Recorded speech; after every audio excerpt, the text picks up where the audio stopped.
Hello friends, welcome to our YouTube channel JK papers. तो आज हम आपके लिए लाए हैं 12th क्लास का केमिस्ट्री का सैम्पल पेपर, जो कि हमने खुद प्रिपेयर किया है सेशन 2025 के लिए। ये सैम्पल पेपर सॉल्व करके आप अपनी प्रिपरेशन को बूस्ट दे सकते हैं। सो हम इस वीडियो को स्टार्ट करते हैं। इससे पहले हमने इंग्लिश का सैम्पल पेपर अपलोड किया हुआ है। अगर अभी तक आपने वो वीडियो नहीं देखा तो उसकी लिंक भी आपको नीचे डिस्क्रिप्शन में मिलेगी, आप जाके उसे भी चेकआउट कर सकते हैं। इसके अलावा फेसबुक और टेलीग्राम की लिंक्स भी आपको नीचे डिस्क्रिप्शन में मिलेगी, आप जाके हमें वहाँ पर भी फॉलो ज़रूर कीजिए। अगर हम इस सैम्पल पेपर की बात करें तो इसमें टोटल नंबर ऑफ क्वेश्चंस 31 है। टोटल टाइम पेपर सॉल्व करने के लिए आपको 3 घंटे मिलते हैं। मैक्सिमम मार्क्स यहाँ पर 70 होते हैं। यहाँ पर पहले है सेक्शन ए, इसमें मल्टीपल चॉइस क्वेश्चंस होते हैं, जिसमें आपके हर एक क्वेश्चन का एक एक मार्क होता है। पहला क्वेश्चन है क्वालिटेटिव प्रॉपर्टीज डिपेंड ऑन। इसके ऑप्शन है the nature of the solute, the number of solute particles in solution, the physical properties of solute, the nature of the solvent. इसका जो करेक्ट आंसर आएगा वो है option B, the number of solute particles in solution. फिर यहाँ पर question number 2 है which condition holds for a non ideal solution. इसका जो करेक्ट आंसर आएगा वो है option B, change in volume is non zero. तीसरा क्वेश्चन है the SI unit of conductance is. इस क्वेश्चन का जो करेक्ट आंसर आएगा वो है ऑप्शन सी, साइमनस।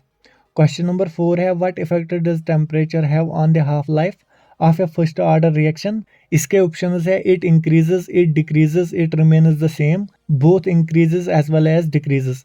इसका जो करेक्ट आंसर आएगा वो है ऑप्शन बी, इट डिक्रीजेस। फिर क्वेश्चन नंबर 5 है lanthanide contraction is caused by an increase in. इसके ऑप्शन है atomic number, effective nuclear charge, atomic radius, valence, electrons. इसका जो आंसर आएगा वो है option B, effective nuclear charge. Question number 6 है the IUPAC name for.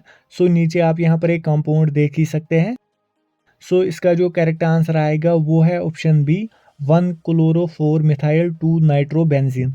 Question number 7 है which of the following alcohols produce turbidity immediately when reacted with concentrated hydrochloric acid and zinc chloride. इसका जो correct answer आएगा वो है option B, tertiary butyl alcohol. 8th question है Gabriel's phthalimide synthesis is used for the preparation of. इसके option है primary aromatic amines, secondary amines, primary aliphatic amines और tertiary एमाइनस। इसका जो करेक्ट आंसर आएगा वो है option C, primary aliphatic amines. 9th question है which of the following is a disaccharide. इसके ऑप्शन है लैक्टोज, स्टार्च, सेलुलोज, फ्रुक्टोज। इसका जो आंसर आएगा वो है option A, lactose. 10th question है which is a fat soluble vitamin. इसका आंसर आएगा विटामिन ए। ये था सेक्शन ए। अब यहाँ पर है सेक्शन बी। सेक्शन बी में यहाँ पर very short answer type questions हैं, जिसमें हर एक क्वेश्चन के आपके 2-2 मार्क्स होते हैं। क्वेश्चन नंबर 11 यहाँ पर है define the following terms with examples.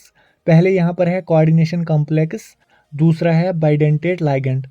12th question यहाँ पर है right IUPAC name of the coordination compounds. नीचे यहाँ पर 2 कोऑर्डिनेशन कंपाउंड्स है, आपको इनके IUPAC नाम लिखने हैं। क्वेश्चन नंबर 13 है give 2 methods of preparation of alkyl halides. Question number 14 है how primary, secondary and tertiary alcohols can be obtained from Grignard's reagent. उसके बाद यहाँ पर है question number 15 discuss Hoffmann bromide synthesis.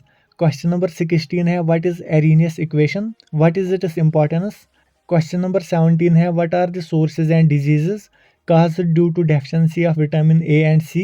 18th question है define order of reaction and molecularity of reaction.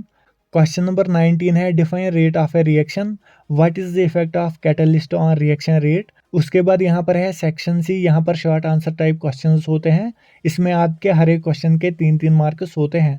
Question number 20 है explain कोलराशेस law. 21st question है define with examples. पहले है कोऑर्डिनेशन आइसोमेरिज्म, दूसरा है लिंकेज आइसोमेरिज्म। क्वेश्चन नंबर 22 है explain variable oxidation states of D block elements. Question number 23 है starting from bromoethane how will you get nitroethane ethane. उसके बाद है इथाइल एस्टेट। फिर 24th क्वेश्चन है write 3 methods of preparation of phenols. Question number 25 है how is aniline prepared from. पहले है nitrobenzene, दूसरा है बेंजामाइड, फिर यहाँ पर है give its reaction with benzoyl chloride. 26th question है what are proteins, how are they classified on the basis of molecular structure. 27th question है डिस्कस। ए पार्ट यहाँ पर है Reimer Tiemann's reaction, B part है Kolbe's reaction. 28th question है give any 3 oxidising reactions of potassium permanganate in acidic medium.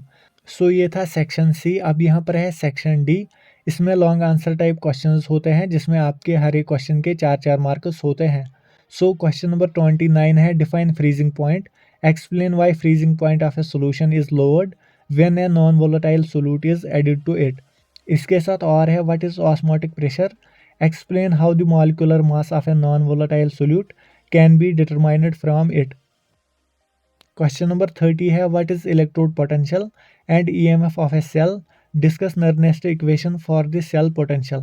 इसके साथ और है what is electrolytic conductance, how is it measured experimentally, give it as SI units। उसके बाद question number 31 है what are carboxylic acids, describe briefly the methods of preparation of carboxylic acids। इसके साथ और है how is acetic acid prepared from, पहले है एस्टाइलिन, दूसरा है इथाइल अल्कोहल और तीसरा है एस्टामाइड। फिर है how does acetic acid react with, पहले है chlorine in presence of phosphorus, दूसरा है methanol in presence of H2SO4। सो ये था इस सैम्पल पेपर का आखिरी क्वेश्चन। आपको ये पेपर कैसा लगा, इजी, मीडियम या टफ, नीचे कमेंट सेक्शन में लिख देना। सो आज के वीडियो के लिए इतना ही। होप आपको वीडियो पसंद आया होगा। अगर वीडियो पसंद आया तो वीडियो को लाइक और ज़्यादा से ज़्यादा शेयर भी कर देना।